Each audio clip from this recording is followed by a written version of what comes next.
Guys, ito yung pinya na galing sa Tagaytay, guys.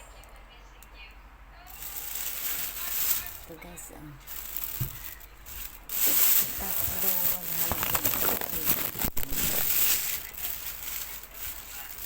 180. Mas mura sa Tagaytay ang pinya, guys. Ayun guys. See, ang gaganda guys ng tatlong pinya. Oh, may gas na kung na. Tatlong pinya guys, galing sa Tagaytay. Ang ganda mo guys. Ayan. O diba guys, ang sarap-sarap ng pinya galing sa Tagaytay guys. Matamis yan.